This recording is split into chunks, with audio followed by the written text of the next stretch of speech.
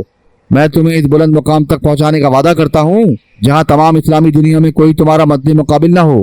میں تمہاری طرف دوستی کا ہاتھ بڑھاتا ہوں، اور یہ آخری موقع ہے۔ اگر تم نے اس وقت بھی میرے خلوص کو ٹھکرا دیا تو پچھتاؤ گے۔ نعیم نے کہا، ذلیل کتے، تم مجھے بار بار کیوں تنگ کرتے ہو؟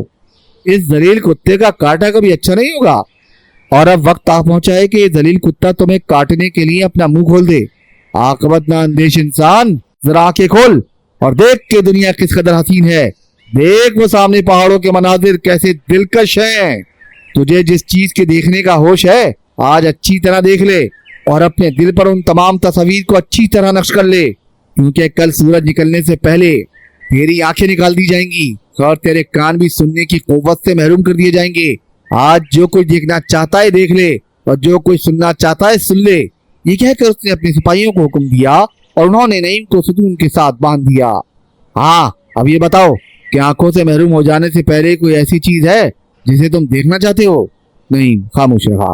ابن صادق نے کہا، تم یہ جاننا چاہتے ہو کہ میرا فیصلہ اٹل ہے۔ تمہیں آج کا سارا دن یہی گزارنے کی مہلت دی جاتی ہے۔ اس وقت سے فائدہ اٹھاؤ اور جو چیز تمہاری آنکھوں کے سامنے آئے اسے اچھی طرح دیکھ لو، اور جو نغمے تمہارے سامنے گائے جائیں انہیں اچھی طرح سن لو۔ یہ کہہ کر ابن صادق نے تالی بجائی اور چند آدمی طاؤس اور باب اور دیگر قسم کے ساتھ لیے حاضر ہوا اور ابن صادق کے اشارے سے ایک طرف بیٹھ گئے۔ آہستہ آہستہ نغمے کی صدا بلند ہوئی۔ اس کے بعد چند عورتیں مختلف رنگوں کے لباس میں ملبوس ایک کونے سے نمودار ہوئیں اور نعیم کے سامنے آ کر رقص کرنے لگی۔ نعیم سر جھکائے اپنے پاؤں کی طرف دیکھ رہا تھا اور اس کے خیالات یہاں سے کوسوں دور ایک چھوٹی سی بستی کی طرف پرواز کر رہی تھی۔ اس مجلس کو منعقد ہوئے چند ساعتیں گزری تھی کہ چند تیز رفتار گھوڑوں کی ٹاپ کی آواز سے حاضرین مجلس چونک اٹھے۔ ابن صادق اٹھ کر ادھر ادھر دیکھنے لگا۔ ایک حبشی غلام نے آ کر اطلاع دی کہ اسحاق آ پہنچا ہے۔ ابن صادق نے نعیم کو مخاطب کر کے کہا، نوجوان، شاید تم ایک نہایت دلچسپ خبر سنو۔ تھوڑی دیر بعد اسحاق ایک تشتری اٹھائے ہوئے حاضر ہوا اور ابن صادق کو آداب بجا لانے کے بعد تشتری سامنے رکھ دی۔ تشتری میں گول مول شے رومال میں لپیٹ کر رکھی ہوئی تھی۔ ابن صادق نے تشتری پر سے رومال اتارا۔ نعیم نے دیکھا کہ تشتری میں کسی آدمی کا سر رکھا ہوا ہے۔ شاید آپ اسے دیکھ کر خوش ہوں۔ یہ کہہ کر ابن صادق نے ایک حبشی کو اشارہ کیا۔ حبشی نے تشتری اٹھائی اور نعیم کے قریب لا کر زمین پر رکھ دی۔ تشتری میں رکھے ہوئے سر کو پہچان کر نعیم کے دل میں ایک چرکا لگا۔ یہ ابن عامر کا سر تھا۔ سوکھے ہوئے چہرے پر اب بھی ایک تبسم کھیل رہا تھا۔ نعیم نے اشک آلود آنکھوں کو بند کر لیا۔ زلیخا ابن صادق کے پیچھے کھڑی یہ دردناک منظر دیکھ رہی تھی۔ اس عزم و استقلال کے مجسمے کی آنکھوں میں آنسو دیکھ کر اس کا کلیجہ منہ کو آنے لگا۔ ابن صادق اپنی جگہ سے اٹھا، اسحاق کو قریب بلا کر تھپکی دی اور کہا، اسحاق، اب فقط ایک شرط باقی ہے۔ محمد بن قاسم کا سر اس نوجوان کے ساتھ دفن کرنا چاہتا ہوں۔ اگر تم اس مہم میں کامیاب ہو گئے تو زلیخا کو تمہارے جیسے بہادر نوجوان کو اپنا شریک حیات منتخب کرنے میں کوئی عذر نہ ہوگا۔ یہ کہتے ہوئے ابن صادق نے زلیخا کی طرف مڑ کر دیکھا۔ وہ آنسو بہاتے ہوئے اپنے کمرے کی طرف بھاگ گئی۔ ابن صادق نعیم کے پاس آ کر کھڑا ہو گیا اور کہنے لگا، مجھے معلوم ہے تمہیں ابن قاسم سے محبت ہے۔ اگر تم اس کا سر یہاں پہنچنے تک زندہ نہ رہ سکو گے تو میں وعدہ کرتا ہوں کہ اس کا سر تمہارے ساتھ دفن کیا جائے گا۔ یہ کہہ کر ابن صادق نے سپاہیوں کو حکم دیا اور وہ نعیم کو قید خانے میں چھوڑ آئے۔ رات کے وقت نعیم دیر تک بے قراری کے ساتھ قید خانے کی چار دیواری میں چکر لگاتا رہا۔ اس کا دل ایک طویل مدت تک روحانی اور جسمانی تکلیفیں اٹھانے کے بعد کسی قدر بے حس ہو چکا تھا، لیکن اس پر آنکھوں اور کانوں سے محروم ہو جانے کا تصور کوئی معمولی بات نہ تھی۔